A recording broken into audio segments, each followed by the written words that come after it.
Apenas tenía 16 años cuando me vi envuelta en una serie de trabajos como niñera. En esa época, el concepto de contratar a alguien para cuidar a los niños durante unas horas era sumamente inusual en México.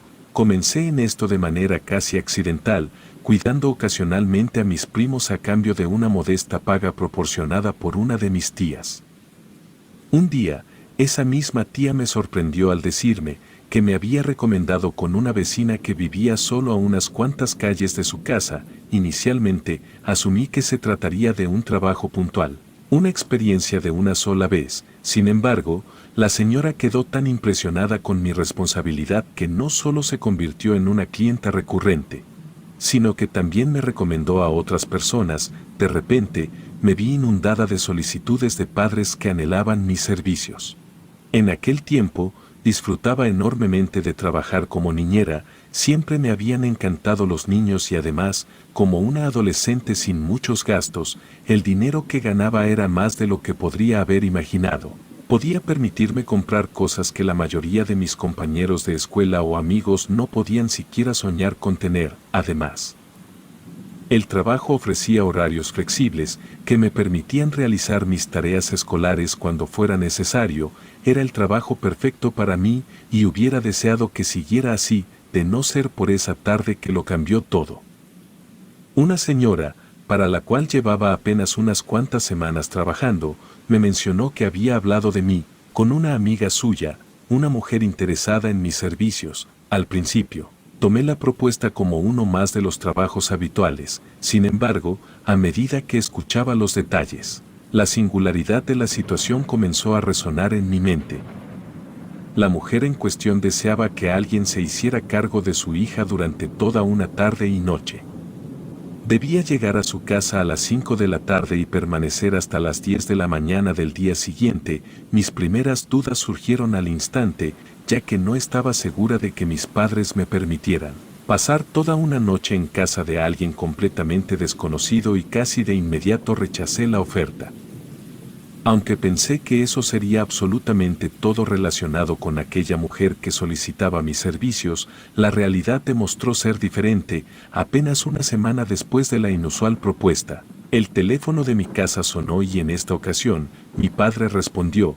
Él siempre había estado a favor de que trabajara, creyendo firmemente que el empleo, incluso a temprana edad, era saludable para aprender la importancia del dinero y cómo administrarlo desde joven.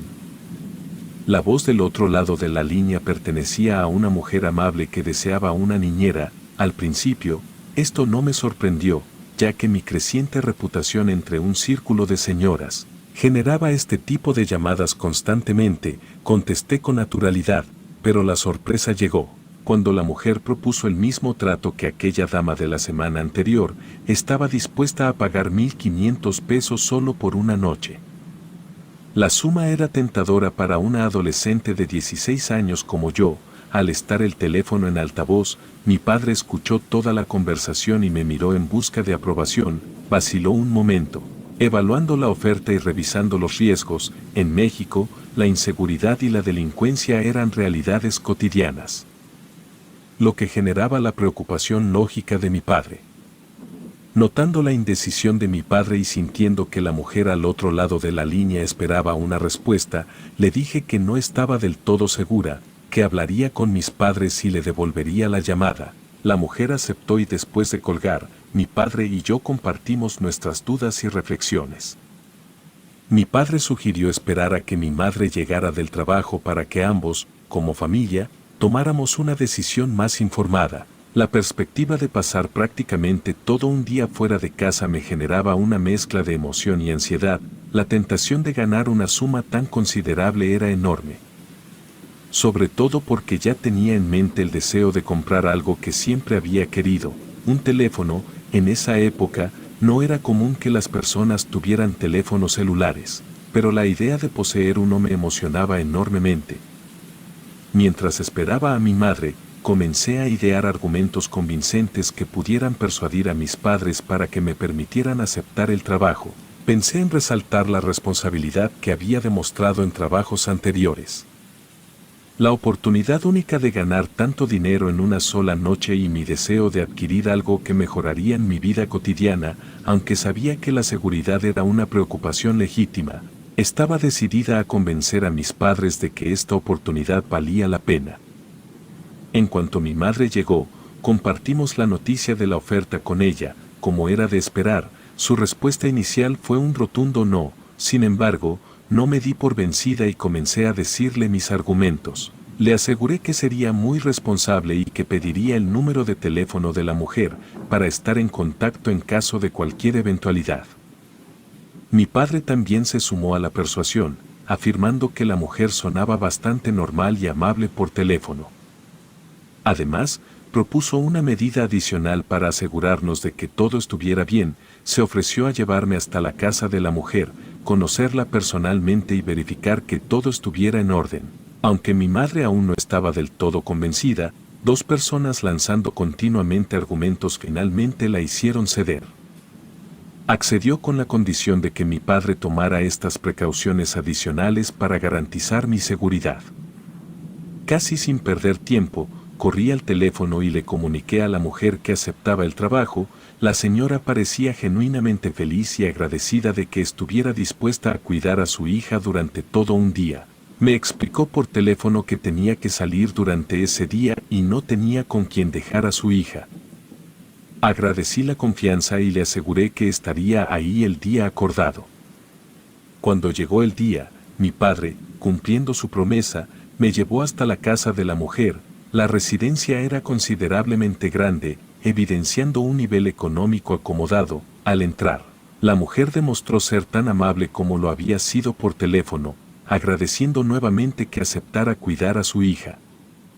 Le explicó a mi padre que había intentado encontrar a una niñera sin éxito, lo que nos hizo sospechar que probablemente era originaria de los Estados Unidos. Aunque este detalle nos resultó curioso, no le dimos mucha importancia.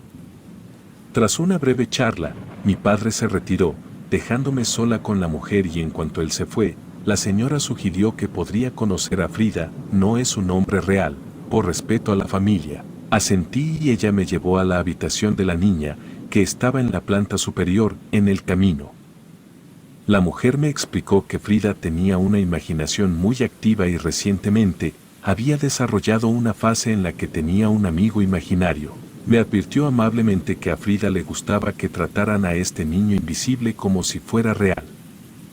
Si bien ya no me sorprendía que los niños pudieran ser un tanto extraños, ya que después de cuidar a muchos de ellos, sabía que muy a menudo se sumían en su fértil imaginación y en ocasiones, lo mejor era simplemente jugar a lo que quisieran, ya que eventualmente ellos mismos olvidaban la realidad. Sin embargo, cuando le respondí a la mujer que estaba bien y que trataría de seguirle el juego a su hija para fomentar su imaginación, no pude evitar sentir cierta inquietud al cruzar la puerta de la habitación de Frida.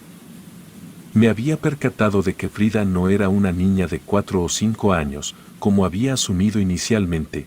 Mi experiencia cuidando niños me decía que los únicos que tenían amigos imaginarios eran niños de 4 o 5 años, máximo 6. Sin embargo, en ese momento, al ver a Frida, me di cuenta de que la niña tenía alrededor 10 años.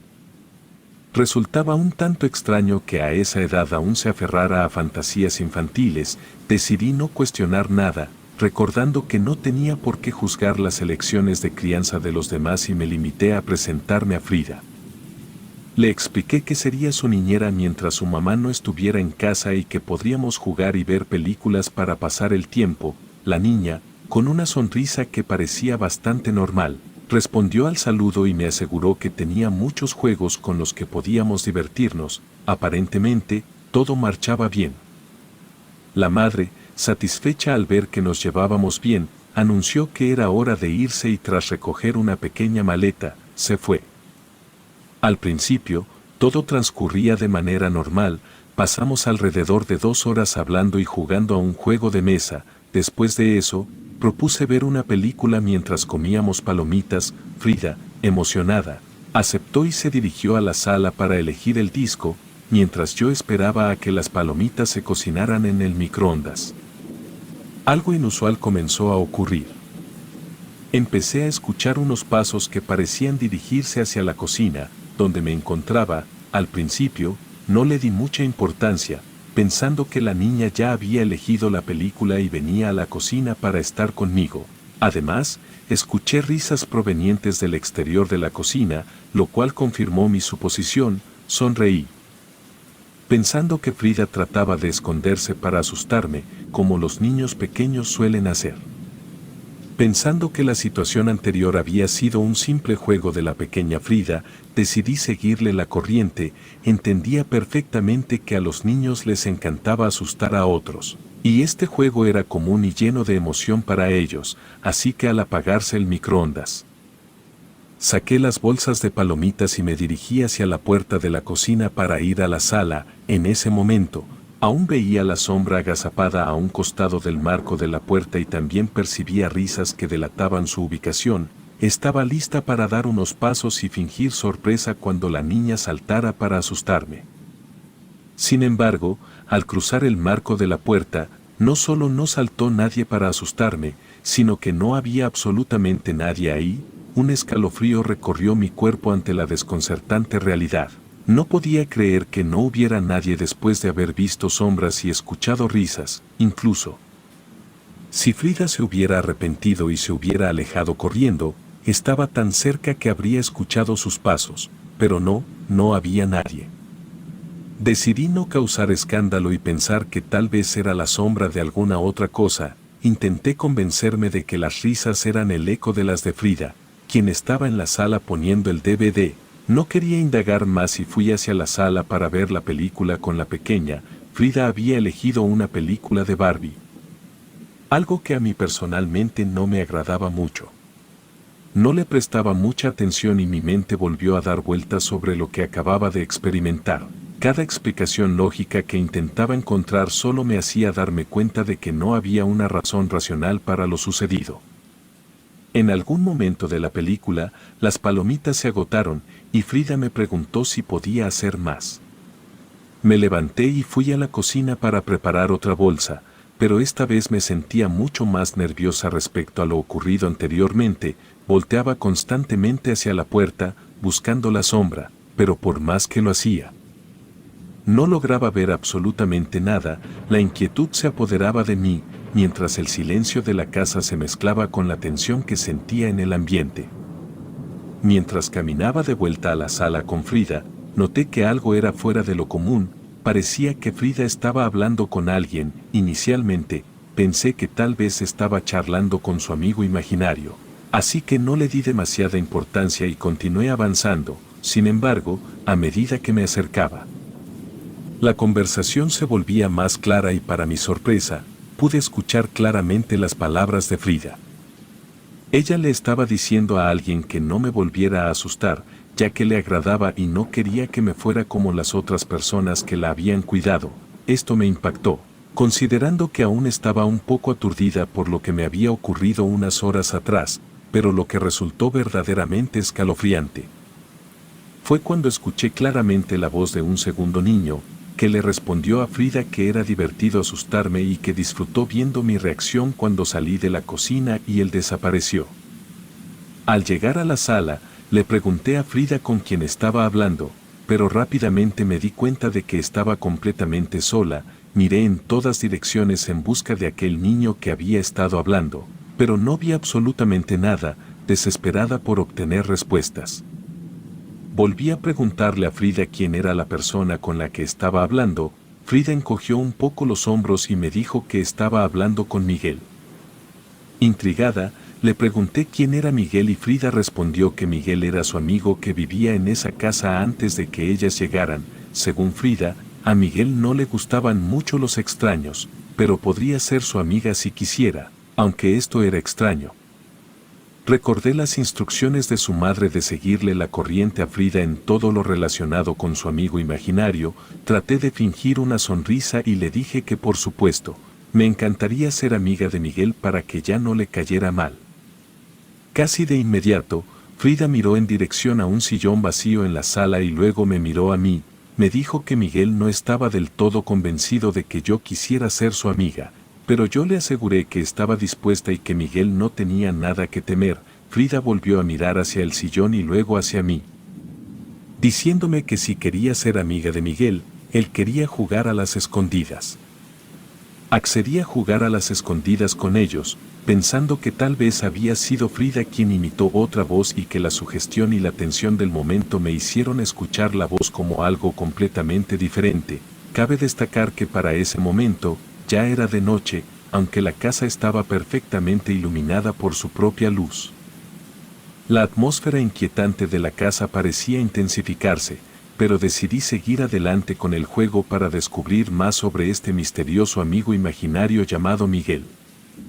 Frida propuso que fuera yo la que contara, le dije que estaba bien y que contaría hasta 100 para que ambos pudieran esconderse. La propuesta emocionó a Frida, quien salió corriendo de la habitación en busca de un lugar adecuado para ocultarse, mientras yo continuaba contando sin demasiada preocupación, llegando cerca del número 95. Ocurrió algo completamente inusual, todas las luces de la casa se apagaron de repente. Este repentino apagón desconcertante no afectó solo la luz de la habitación en la que me encontraba, en cuestión de segundos, toda la casa quedó sumida en la oscuridad total. Sorprendida, me asomé por la ventana y rápidamente noté que las demás casas de la cuadra aún contaban con luz, descartando la posibilidad de un apagón general. La hipótesis de que Frida estaba detrás de esta oscuridad comenzó a parecer inverosímil. El interruptor de la caja de fusibles estaba ubicado a una altura inalcanzable para una niña de su estatura. Justo cuando estaba a punto de llamar a Frida para informarle sobre la extraña situación, escuché su voz diciéndome que a Miguel le gustaba jugar a oscuras. Fastidiada, comencé a caminar por la casa intentando encontrar a Frida. Sin embargo, debido a que no era mi hogar, tropecé con muebles y objetos en la penumbra constante. Ya que realmente no se veía absolutamente nada, la temperatura en la casa también empezó a descender, creando una atmósfera aún más desconcertante. A pesar de la oscuridad y el frío inusual, continué avanzando, guiándome por los ocasionales pasos o risas que indicaban la presencia de Frida. Después de un tiempo considerable de vagar por la casa en círculos sin encontrarla, la desesperación comenzó a apoderarse de mí. Sin embargo, traté de mantener la calma. Recordando que seguía cumpliendo con mi trabajo, con voz serena, propuse cambiar un poco las reglas del juego para equilibrar la situación. Le pedí a Frida que hiciera un ruido cada vez que lo solicitara para facilitar mi orientación en la oscuridad. No hubo respuesta inmediata, pero después de un tiempo, escuché claramente un aplauso proveniente debajo de las escaleras. Intrigada, me dirigí hacia ahí y volví a pedir otro ruido. Esta vez, escuché un pisotón, confirmando que algo estaba sucediendo en la especie de bodega que se encontraba debajo de las escaleras. Con una sensación de alivio y cierta seguridad de haber localizado a Frida, tenté la puerta para abrirla. Aquella puerta era de una sola manija y al tirar hacia abajo, se abrió sin resistencia. Sin embargo, al intentar jalarla, sentí como alguien la cerraba desde adentro. En un principio, pensé que Frida estaba detrás de la travesura, prolongando el juego. Con una risa, le dije que ya la había encontrado y que no podía evitar que terminara así. Intenté abrir la puerta nuevamente, pero en ese momento algo sorprendente ocurrió. Quien creía en ese momento que era Frida, volvió a jalar la manija, pero esta vez con tanta fuerza que arrancó la manija, haciendo que yo cayera de sentón y que la puerta se abriera. Pregunté de inmediato a Frida si estaba bien, pero al observar con detenimiento, me horroricé al darme cuenta de que lo que estaba en la bodega no era Frida. Sus ojos brillaban en la oscuridad, con un color rojo intenso, y una presencia demoníaca se podía sentir en el ambiente. Un grito escapó de mis labios y retrocedí aterrada. En ese mismo instante, las luces de la casa se encendieron de nuevo, revelando que el espacio debajo de las escaleras estaba vacío. Frida asomó la cabeza desde arriba, riendo y declarando que todo el tiempo había estado escondida debajo de la cama de su madre y había ganado el juego. Aterrorizada, llamé a mi padre para contarle lo sucedido. Al principio trató de desestimar la situación, sugiriendo que tal vez me había confundido o asustado en la oscuridad. Sin embargo, Yo estaba sumamente aterrada y insistí en que no podía quedarme en esa casa el resto de la noche, tras suplicar durante un tiempo considerable. Mi madre decidió ir para hacerme compañía y cuidarnos a ambas durante el resto de la noche. Al día siguiente, antes de que la madre de Frida regresara, mi madre se fue. Nunca supe realmente lo que ocurrió en esa casa y después de recibir mi pago, salí de ahí y aunque la mujer me llamó unas semanas después para proponerme cuidar a Frida por unas horas, rechacé la oferta y nunca volví a poner un pie en esa casa. Relatos escritos y adaptados por Lisa Hernández.